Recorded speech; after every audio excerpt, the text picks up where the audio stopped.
हुआ है। एक दौर था जब नेताओं को हारने का डर होता था कि क्षेत्र में नहीं जाएंगे तो जनता नाराज़ होगी, काम नहीं करेंगे तो जनता नाराज़ होगी। लेकिन अब वो डर नहीं होता है। अब लीडर को मालूम है कि हम जो चुनाव लड़ते हैं, जो बड़ी पार्टियों के सिंबल से खासकर जो लड़ते हैं, गठबंधन के प्रत्याशी के रूप में जो चुनाव लड़ते हैं, उनका वोट बैंक फिक्स है।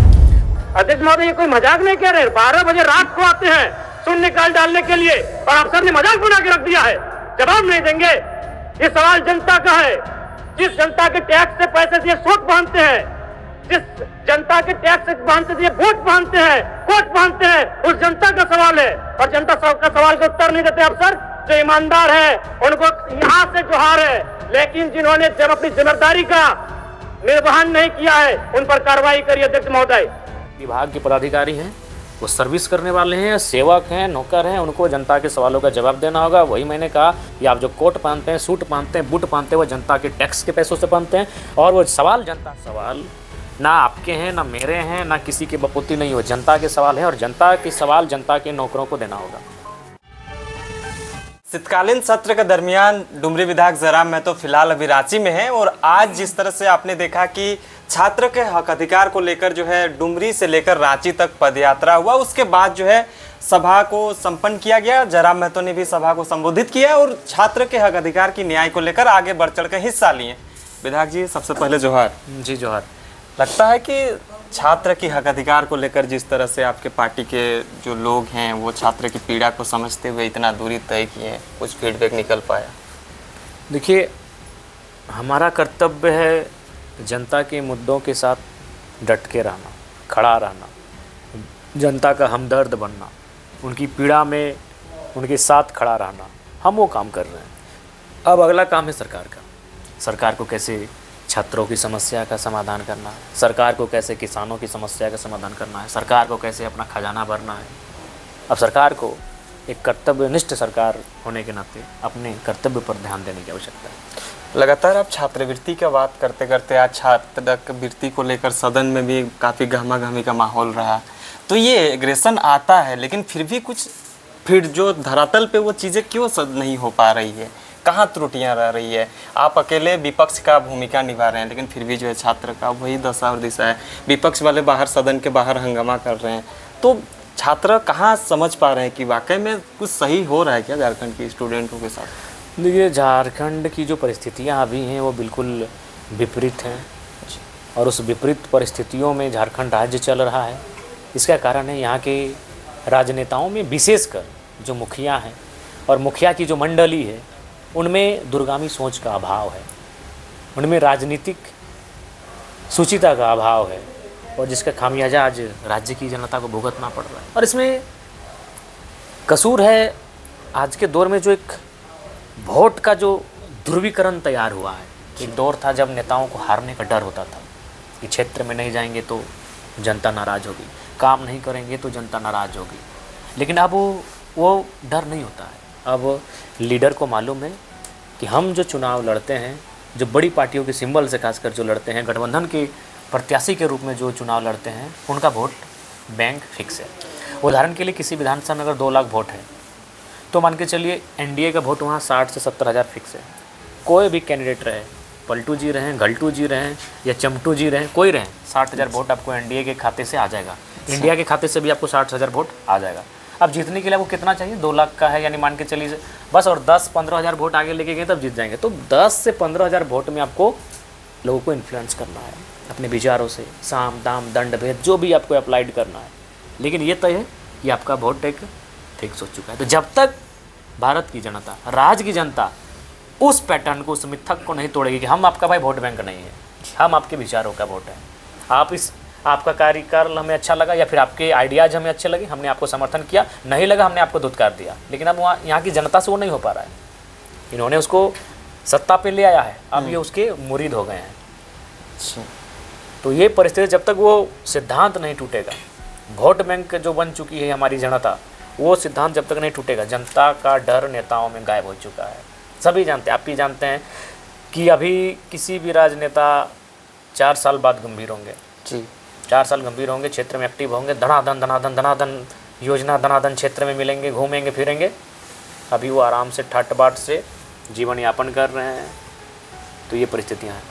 सदन में आपने जिक्र करा कि इतना कष्ट झेलकर हम कठिन परिस्थितियों को पार करते हुए उस समय का पक्चुअल होकर जब हम सदन तक पहुंचते हैं, क्वेश्चन को लेकर हम वहाँ पे एक मारामारी का स्थिति रहती है, होता है लेकिन आपका जवाब नहीं देता है। कौन लोग ऐसा है?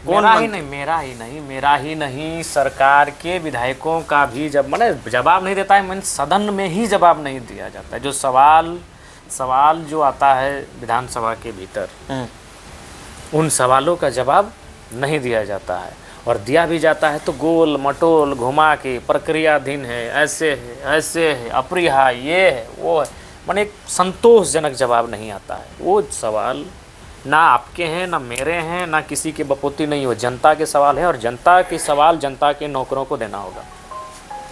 जो भी विभाग के पदाधिकारी हैं वो सर्विस करने वाले हैं, सेवक हैं, नौकर हैं, उनको जनता के सवालों का जवाब देना होगा। वही मैंने कहा कि आप जो कोट पहनते हैं, सूट पहनते हैं, बूट पहनते हैं, वो जनता के टैक्स के पैसों से पहनते हैं, और वो सवाल जनता का है। भले वो जनप्रतिनिधि लेके आते हैं, क्योंकि जनता डायरेक्ट विधानसभा नहीं घुसेगी, नहीं 4 करोड़ 3.5 करोड़ की जनता घुस जाएगी तो विधानसभा ब्लास्ट हो जाएगा। इसीलिए नियम है, ये व्यवस्था है कि आप 3 लाख में, 2.5 लाख में, 4 लाख में एक लीडर चुनेंगे, और वो लीडर आपके सवालों को लेकर, आपकी समस्याओं को लेकर सदन आएगा। तो वो जनता के सवाल आते हैं, उनको उत्तर उनको देना बिल्कुल कर्तव्य बनता है। ये नहीं देना लोकतंत्र की मर्यादा को ठेस पहुंचाने के बराबर है।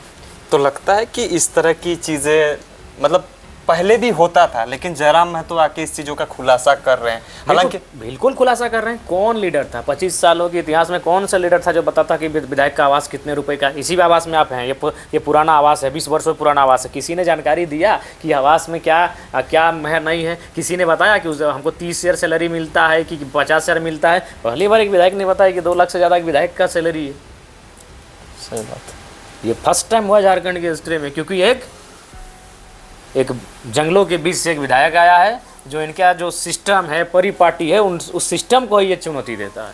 तो मतलब सवाल का जवाब भी नहीं मिलता था तो भी पता नहीं चल पाता था, लेकिन जयराम महतो को अगर जवाब नहीं मिलता ये प्रेस का काम है, ये प्रेस का काम है। हाँ, ये कोई बोलते नहीं थे, बहुत कम बोलते थे। तो जयराम महतो क्यों इस तरह से बिल्कुल हम सोशल मीडिया में आके? जनता सोशल मीडिया नहीं, वो सदन है। हाँ, सदन है, लेकिन लोगों तक पहुंच रहा है बात, क्योंकि सदन को भी अगर देख रहे हैं लोग तो 2025 नहीं, ये तो सच्चाई, उसमें कोई गुरेज नहीं है। आप जब हम भी पहली बार झारखंड जो विधानसभा टीवी है, जो चैनल जो लाइव करती है, उसका जो सब्सक्राइबर था वो हमको लगता है 10,000 से बहुत कम था। हाँ, अभी और जैसे ही हमारा पहला बार 9 दिसंबर 2024 को हमारा विधानसभा में एंट्री होता है, और एक सेशन में ही वो कई मैंने सब्सक्राइबर पार कर जाता है, उसके तमाम जाके पहले के व्यूज़ देखे। तो ये सच्चाई है, इसमें कोई ये नहीं है, जनता ने देखा। आपने सदन के भीतर एक चीज़ रखा था कि हमारे इर्द गिर्द में 2 मंत्री हैं, लेकिन फिर भी डुमरी में उतना ध्यान नहीं देते हैं। तो मतलब क्या इस तरह से होनी चाहिए जो मंत्रियों का फंड रिलीज होनी चाहिए? मंत्री को बजट क्यों आता है? सबसे पहला बात जानिए कि विधायक को आता है 5 करोड़ जी। एक वित्तीय वर्ष में एक विधायक को आता है 5 करोड़ रुपया। वो 5 करोड़ रुपया उसको विधानसभा में खर्च करना आता है, ये उसी में खर्च होगा, उससे बाहर नहीं होगा जी।